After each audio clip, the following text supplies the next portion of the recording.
자, 우리 지난주에 이어서 같은 본문을 들고 나왔습니다. 제목도 약속한 것을 기다리라, 두 번째. 지난 시간에 우리는 사도행전의 그 서론에 대한 부분을 좀 보았죠. 오늘도 서론격이지만 사도행전의 키워드, 핵심 키워드가 뭐라 했습니까? 세 가지, 성령, 그 다음에 교회, 그 다음에 선교. 이 세 가지가 사도행전의 핵심 키워드라고 말씀드렸죠. 이 사도행전의 저자는 누가라는 사람입니다. 누가라는 사람은 누가복음도 썼고 사도행전을 이렇게 썼습니다. 그러니 이 누가복음과 사도행전을 보면 뭔가 일맥상통한 그러한 연결점들이 굉장히 많이 있습니다. 누가복음은 예수님의 모든 행적, 예수님의 살아계심, 예수님의 일하심, 그래서 예수님의 스토리의 토대가 되었다면 이 사도행전은 이제 약속한 성령을 보내셔서 그 성령의 스토리로 이어지는 그러한 은혜가 있는 말씀입니다. 그래서 사도행전을 성령행전이다 이렇게 부른다고도 말씀을 드렸죠. 여러분 누가복음 24장 49절 우리 함께 좀 볼 텐데요. 우리 같이 한번 좀 읽어 보겠습니다. 시작. 볼지어다 내가 내 아버지께서 약속하신 것을 너희에게 보내리니 너희는 위로부터 능력으로 입혀질 때까지 이 성에 머물라 하시니라. 아멘. 잠깐 띄워주시고 볼지어다 내가 내 아버지의 어떠하신 것이요? 약속하신 것을 너희에게 보내겠다. 그러니까 성령은요 아버지 하나님의 약속이신 것이죠. 그래서 예수님이 부활하시고 승천하셔서 이 약속된 성령을 보내겠다. 그러니까 위로부터 오는 능력이라고 분명히 말씀하고 있는 것이죠. 그러니 여러분 성령이 임한다라는 것은요 예수님의 영, 아버지의 영, 이 모든 예수 그리스도의 영과 하나님의 영과 성령 삼위일체 하나님의 영인 줄로 믿습니다. 여러분 그 영이 우리에게 임하니 얼마나 놀라운 역사가, 또 그곳에 임하는 그 곳마다 얼마나 놀라운 부흥의 역사가 일어나겠습니까? 여러분 그것을 우리는 기대하고 고대하며 우리 연동교회가 그러한 성령의 충만한 역사가 일어나기를 원한다, 그렇게 고백하며 기도하는 저와 여러분 되기를 소망합니다. 여러분 오늘 5절에도 우리가 보았지만 요한은 물로 세례를 베풀었으나 너희는 몇 날이 못되어 성령으로 무엇을 받는다고요? 세례를 받는다. 여러분 성령 세례 들어보셨죠? 성령 세례라는 말이 나오는데 오늘은 이 성령 세례를 핵심 키워드로 해서 함께 말씀을 좀 살펴보도록 하겠습니다. 여러분 성령 세례란 우리가 세례를 받을 때 물로 세례를 받습니다. 또 특별히 우리 합동 측 장로교는 이렇게 손에 물을 묻혀서 이렇게 안수하면서 세례를 베풀죠. 그러나 이제 침례교는 완전히 몸을 물에 담갔다가 일으킵니다. 성령 세례라고 하는 것은 마치 이렇게 완전히 우리의 몸을 물에 담갔다가 빼놓듯이 우리의 전 인격적, 우리 머리부터 발끝까지 성령이 나의 온 인격 위에 단번에 임하는 역사가 성령 세례라는 것이죠. 성령 세례는 하나님께 받는 것입니다. 내가 원한다고 되는 것이 아니죠. 그러니까 조바심을 내기보다는 간절한 마음을 가지고 내 모습을 겸손하게, 그리고 나의 연약한 부분을 회개하며 기도하며 기다릴 때 그러한 자들에게 임하는 것입니다. 그러니 여러분 물론 성령의 충만, 성령의 임재, 성령의 체험 막 이런 거 너무나 사모해서 뭐 예언기도 하시는 목사님, 뭐 용하다 하는 목사님 따라다니시는 분들이 있어요. 그러면 안 됩니다. 그거 점 보러 가는 것과 똑같은 것입니다. 내가 내 자리에서 주님을 온전히 바라보고 간절히 기도하면서 주님을 원하고 또 성령 충만을 기다릴 때에 하나님의 때에 성령 세례가 임하는 줄로 믿습니다. 마음의 모든 죄를 회개하고 겸손한 마음으로 함께 모여서 기도하고 약속한 성령을 기다릴 때 임하신다. 할렐루야. 우리는 그것을 기억해야 되는 것이죠. 여러분 또 하나 이사야 32장 15절을 보면 또한 이 성령께서 우리에게 어떻게 임하신다라는 것을 또한 알려주십니다. 우리 함께 읽어보겠습니다. 시작. 마침내 위에서부터 영을 우리에게 부어주시리니 광야가 아름다운 밭이 되며 아름다운 밭을 숲으로 여기게 되리라. 아멘. 할렐루야. 할렐루야. 여러분, 성령이 임하시면 어떻게 된다고요? 위에서부터 영이 우리에게, 이 성령이 우리에게 나타나게 된다. 그러면 광야가 아름다운 밭이 된다라고 하죠. 여러분, 광야가, 사막이 밭이 되는 일은 없습니다. 그렇죠? 그러나 오늘 말씀 속에서 뭐라고 얘기합니까? 성령이 임하면, 너희에게 부어주시면, 성령이 임하시면 광야가 아름다운 밭이 된다. 아름다운 밭이 되고 숲이 되고 그것으로 너희가 살아가는 인생이다. 성령이 임하시면 광야와 같은 내 심장에, 내 심령에, 나의 삶에 바로 하나님의 풍성한 그러한 밭으로 우리에게 놀라운 역사, 은혜를 주실 줄로 믿습니다. 여러분, 그런 성령을 여러분들 의지하시면서 주 앞에 서시기를 축원합니다. 여러분, 그래서 성령 세례에 세 가지의 큰 축복이 있습니다. 첫 번째는 따라합니다. 구원의 확신. 다시 한번, 구원의 확신. 교회를 다니는 많은 사람들이 있습니다. 그러나 진짜 마음 깊은 곳에서 내가 구원을 받는 하나님의 자녀다, 이러한 확신을 갖고 살아가는 성도님은 그리 많지 않은 것 같습니다. 여러분, 구원의 확신이 있어야 하나님의 자녀로 거듭나게 된다라는 것이죠. 지금도 그렇지만 예전에 이 이단 중에서 신천지가 활개치고 돌아다녔을 때에 교회에 들어가서 이렇게 잠입을 하죠. 그리고 오랜 시간 동안 성도들과 교제하고 또 교회의 리더격인 집사님, 권사님들, 장로님들 또 목사님들까지 포섭을 하죠. 그러면서 교회를 완전히 흔들어 버리고 교회 전체가 신천지로 갈 수 있도록, 아니면 핵심 멤버들이 교회를 완전히 흔들어 놓고 그렇게 나아갑니다. 여러분, 구원의 확신이 없으면 이렇게 흔들리게 되는 것입니다. 구원의 확신이 없는 성도, 구원의 확신이 없는 직분자, 구원의 확신이 없는 목사, 구원의 확신이 없는 장로, 여러분, 그렇게 흔들리게 되는 것이죠. 성령의 충만한 역사가 오늘 저와 여러분 가운데 임하시기를 축원합니다. 여러분, 그래서 우리 안에 구원의 확신, 이 확신을 가지고 정말로 주님을 바라보며 흔들림 없는 믿음을 가지고 끝까지 주님이 나를 사랑하시는 그 사랑으로 그 주님 앞에, 그 주님께 붙들림 바 되는 인생이 되시기를 주님의 이름으로 축원합니다. 여러분, 그래서 누가는 이렇게 얘기하죠. 요한은 물로 세례를 베풀었고 또한 너희는 몇 날이 못 되어 성령으로 세례를 받게 될 것이다 라고 말하죠. 여러분, 물 세례와 성령 세례의 차이점은 무엇일까요? 물 세례는요, 죄를 씻는다라는, 이제 이 당시에 요한이 물로 세례를 베풀었죠. 요한이 이 물로 세례를 베푸는 이 물 세례는 바로 회개하라, 천국이 가까이 왔다라고 그렇게 외쳤던 요한, 그 요한에게 나와 세례를 받은 이 모든 사람들은 자신이 지었던 죄, 이 모든 죄의 회개, 씻어주시는 회개를 상징적으로 말하는 그러한 의식이 물 세례라고 한다면, 성령 세례는 바로 하나님의 임재, 나의 안에, 나의 내적으로 주님이 임재하셔서 나의 마음속에 있는 더러운 것들, 그 모든 죄악들을 밝히시고 드러내시고, 그리고 그것으로 그치지 아니하시고 오히려 이 죄악 가운데에 숨고 피하고 눈물 흘리는 그러한 영혼을 끌어안으시며 용서하셔서 거듭남의 체험과 은혜를 주시는 것, 이것이 바로 성령 세례의 큰 특징이라고 말씀을 드릴 수가 있습니다. 여러분, 구원의 확신이 있는 자에게 물 세례뿐만 아니라 성령의 세례가 임하는 줄로 믿습니다. 그래서 여러분, 우리가 물로 세례를 받는 그 시간이 있잖아요. 내가 세례를 받을 때 성령 세례도 함께 임하는 것입니다. 그때에 내 마음에 모든 죄악을 씻어주시고 주님이 함께 하심을 믿으시기를 바랍니다. 그래서 여러분, 내가 세례를 받을 때, 혹은 잘 모르고 받은 분들도 계실 겁니다.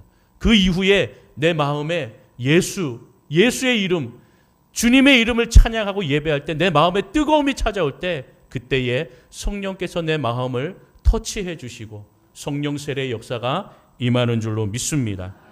여러분, 두 번째로 성령 세례의 큰 축복, 두 번째는 무엇이냐면 따라합니다. 인격의 변화. 다시 한번, 인격의 변화. 인격의 변화는 곧 성품의 변화라고도 말씀을 드릴 수가 있습니다. 주님을 영접하기 전에 우리는 죄인이었습니다. 이것을 좀 다시 얘기하면, 좀 과격하게 얘기하면 사탄의 인격이었다, 이렇게 표현해도 과언은 아닙니다. 우리가 죄를 범하는 것이 죄인 줄도 모르고, 우리가 죄인의 삶을 살지만 그것이 기쁨이요 즐거움이라고 여겼던 그 인격은 바로 사탄의 인격, 죄악의 인격이라고 말하는 것이죠. 미워하는 것도, 증오하는 것도, 음란한 것도, 투기하는 것도, 이기적인 마음을 갖는 것도, 그것도 너무나 당연하다고 여기고 괜찮다라고 여기고 죄가 아니라고 여기기 때문에 그것은 사탄의 인격이요 죄악의 인격이라는 것입니다. 여러분, 겉으로는 교양 있는 척하고, 겉으로는 믿음 있는 척하고, 겉으로는 괜찮은 척하며 위장하는 가면을 쓰고 살아가는 사람들이 얼마나 많습니까? 그러나 여러분, 성령이 임재하시면 인격의 변화가 일어납니다. 인격의 놀라운 역사가 일어나는 줄로 믿습니다. 그 말씀이 여러분 갈라디아서 5장 22절 23절입니다. 우리 같이 한번 좀 읽어보겠습니다. 시작. 오직 성령의 열매는 사랑과 희락과 화평과 오래 참음과 자비와 양성과 충성과 온유와 절제니 이 같은 것을 금지할 법이 없느니라. 할렐루야, 할렐루야. 여러분, 성령이 오셔서 우리의 그 가면, 우리가 위장하고 있는 것들을 다 벗기시고 밝혀주신다라는 겁니다. 옛사람의 이 죄악의 뿌리를 완전히 확 뽑아버리신다라고 말씀하고 있죠. 그리고 거기에 성령의 인격을 심는 겁니다. 이 성령의 9가지 열매는요, 성령의 인격입니다. 사랑, 희락, 화평, 오래 참음, 자비, 양성, 충성, 온유, 절제.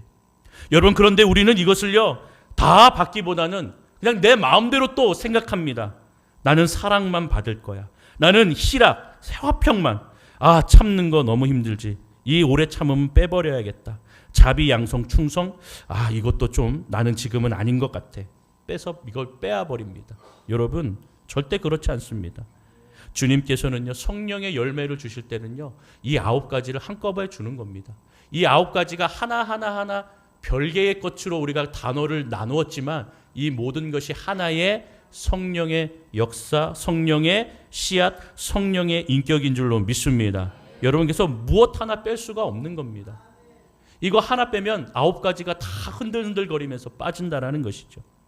여러분, 성령이 임하시는 것은 이 성령의 놀라운 인격의 씨앗을 모심기 하듯이 우리에게 심어주시고 새싹이 자라게 하시고 열매 맺게를 한다라는 것이죠. 다만 여러분, 잡초들이 이렇게 다시 자랍니다. 이것이 바로 죄악의 찌꺼기라는 것이죠. 옛 제단 습관이 이러한 잔재들이 남아서 자꾸 이 성령의 씨앗, 이 성령의 인격들을 흔드는 것입니다. 그러니 여러분, 거기에 흔들릴 필요가 없는 것이죠.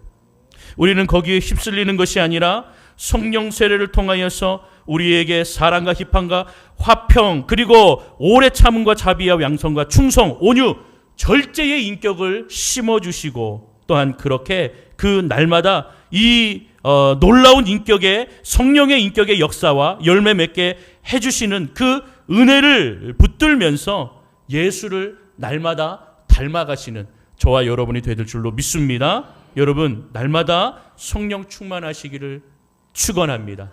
기도하십시오. 그리고 기도하며 기다리십시오. 그러면 주님께서 우리의 그 마음속에 이 심으신 성령의 인격들을 자라게 하시고 성숙하게 하셔서 주님을 온전히 따르는 인생이 되도록 축복해 주실 줄로 믿습니다. 여러분, 마지막 세 번째 따라합니다. 능력이 임합니다. 다시 한번, 능력이 임합니다. 여러분, 능력이 임하면 기도하는 것, 사역하는 것, 나의 이 믿음이 달라진다라는 것이죠. 다시 이야기하면 삶의 모습이 달라진다라는 것입니다. 예전의 삶으로 살아가는 것이 아니라 성령의 충만함으로 살아가는 인생이 된다라는 것이죠. 여러분, 나의 삶에 성령의 향기가 나시기를 주님의 이름으로 축원합니다. 거기에 관한 말씀이 여러분 사도행전 10장 38절입니다. 사도행전 10장 38절 우리가 다 같이 읽어봅니다. 시작. 하나님이 나사렛 예수에게 성령과 능력을 기름 붓듯 하셨음에 그가 두루 다니시며 선한 일을 행하시고 마귀에게 눌린 모든 사람을 고치셨으니 이는 하나님이 함께 하셨음이라. 아멘. 할렐루야. 여러분, 하나님 나사렛 예수에게 성령과 능력을 기름 붓듯 하셨다. 사랑하는 성도 여러분, 저와 여러분들에게 이러한 성령의 능력, 기름 부으심이 임하시기를 축원합니다. 예수님의 그 모든 사역, 그리고 초자연적인 어떤 그 능력까지, 이 모든 힘은 성령의 기름 부으심이었다. 여러분, 오늘 우리는 이것을 반드시 기억해야 됩니다. 여러분들이 갖고 있는 휴대폰의 배터리가 다 닳으면 충전을 해야 됩니다. 전기로 가는 것, 전기로 움직이는 이 모든 것들은 다 충전이 필요한 것이죠. 여러분, 인간의 몸도 충전이 필요합니다. 일주일의 삶 가운데에 많이 수고했다. 그러면 여러분, 주님의 곁에서 안식하면서 우리가 영적으로도 충전하고 육적으로도 충전을 해야 하는 것이죠. 여러분, 그러나 성령 세례를 받으면 엄청난 힘을 발휘하게 됩니다. 여러분, 충전하지 않아도 성령 충만으로 날마다 살아가면 여러분 어떤 힘든 것도, 어떤 아픔도, 또 어떤 그런 무게도 다 이겨낼 수 있는 그러한 엄청난 힘과 능력이 임하게 되는 것입니다. 제가 신방을 다니면서 은퇴하신 분들, 또 나이 드신 분들 이렇게 얘기하다 보면 옛날에 사역이, 우리 교회 사역이 참 많았다라고 얘기들 하세요. 주방의 일도 너무나 바빴고 일이 많았고 많은 사람들 또 이렇게 음식을 해야 되면서 많은 것들을 만들었고 또 교회에 사역이 많아서 날마다 그러한 사역들을 하였을 때에 힘이 들었지만 지금 생각해 보면 그때 힘들 줄도 모르고 그냥 열심히 그렇게 했다. 그리고 또 다음날 일어나서 또 일상생활하고 그것이 전혀 문제가 되지 않았다라고 말씀하시죠. 여러분, 성령에 충만한 그 성령 세례가 임하면 엄청난 능력과 힘이 우리에게 임하는 것입니다. 교회의 사역, 교회의 많은 일들, 또 하나님을 향하여 나아가는 그 모든 일들을 감당해도 힘들 줄 모르는 그러한 체력과 영적인 그 힘을 허락해 주시는 줄로 믿습니다. 여러분, 이것이 성령의 능력이지요. 성령의 능력을 우리는 그래서 구해야 되는 것이고 성령 충만한 삶을 살아가야 하는 것입니다.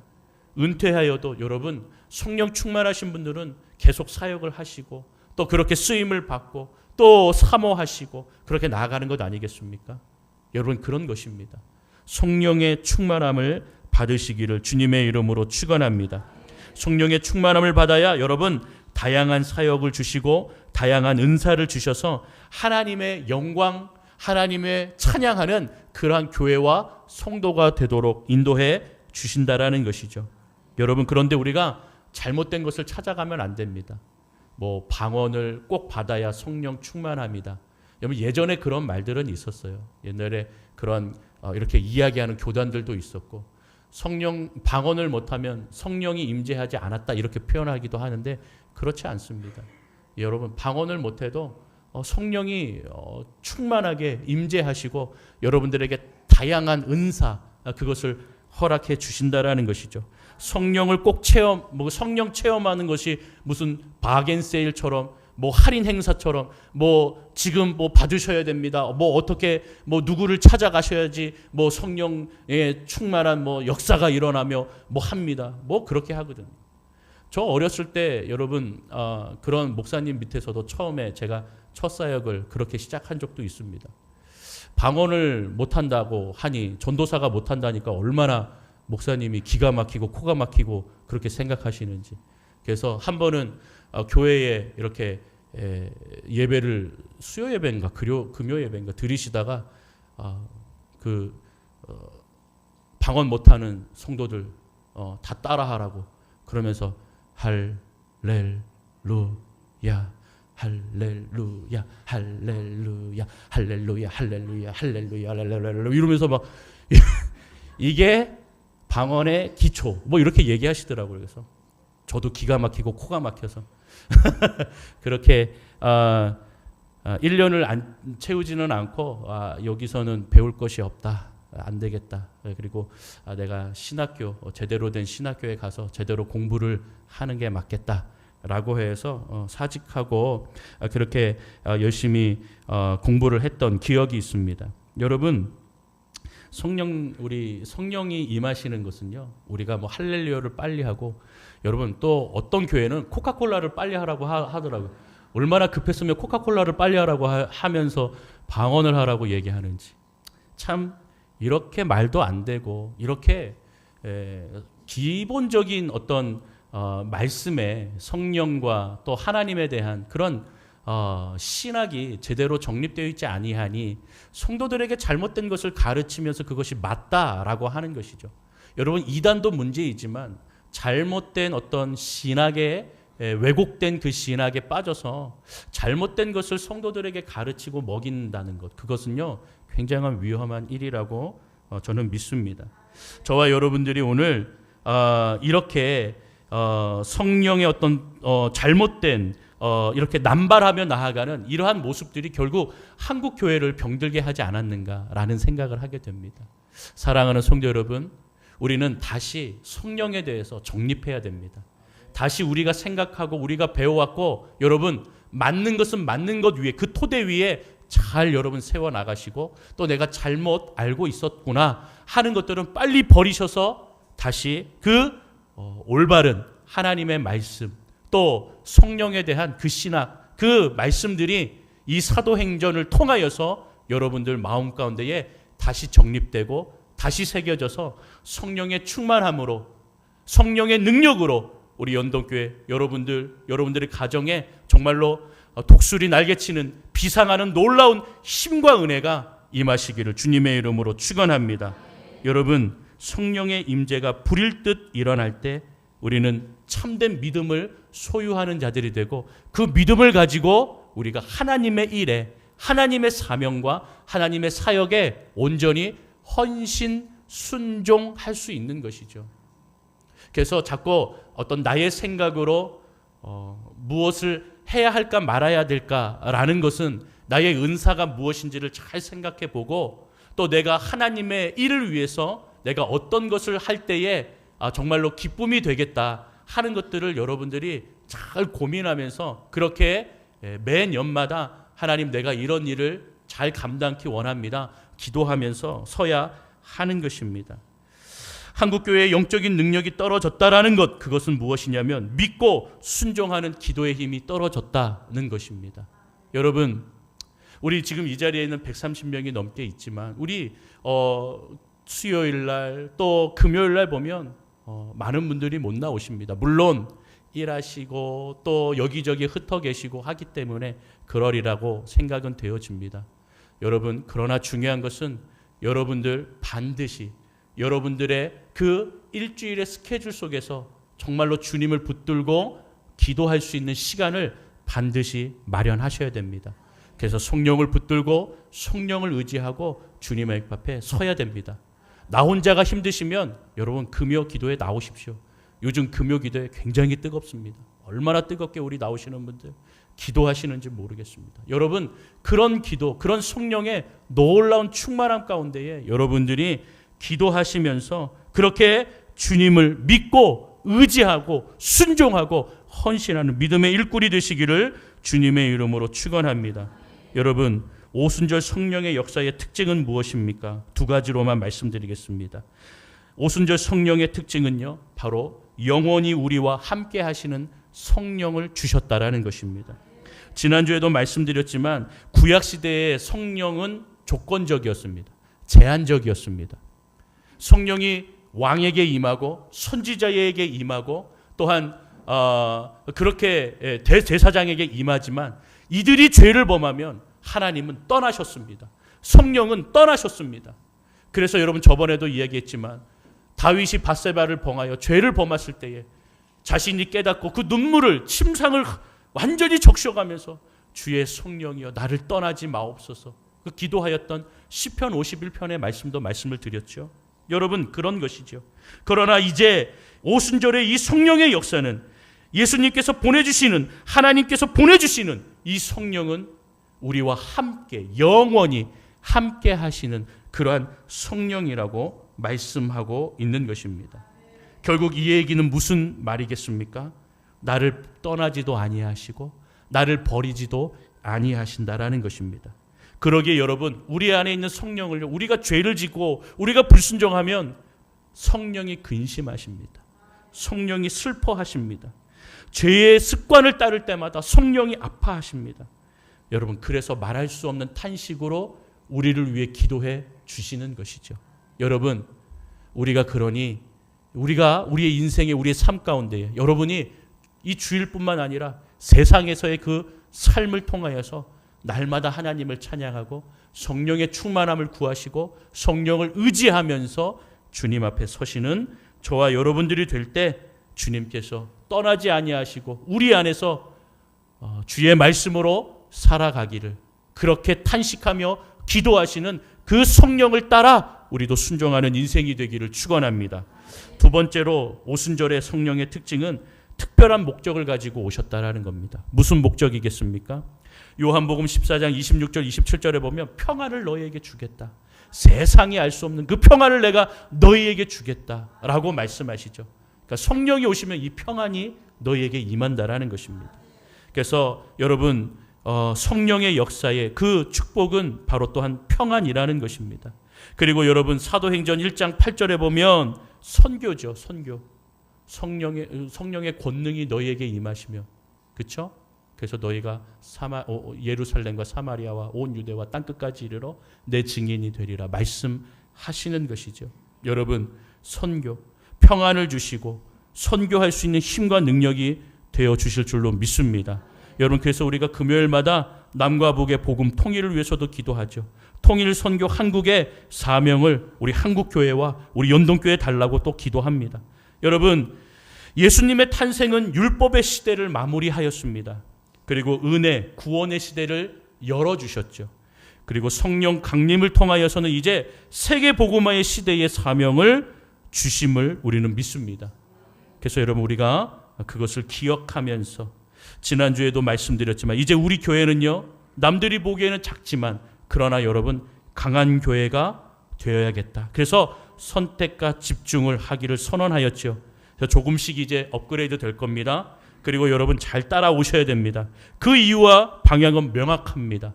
사도행전의 모습을 통하여, 성령의 임재를 통하여 바로 함께 모여서 그 성령을 기대하며 기다리며 함께 모여 주님의 말씀을 묵상하면서 그렇게 하나님의 오심, 성령의 오심, 이것을 기대하였던 초대교회의 이 성도들처럼 우리도 말씀을 묵상하고 말씀으로 교육받아, 그래서 우리도 성장, 믿음이 성장하고 믿음이 성숙하여야 주님이 주시는 사명을, 주님이 주시는 그 사역을 잘 감당하는 그러한 성령 충만한 교회가 될 수 있다는 것이죠.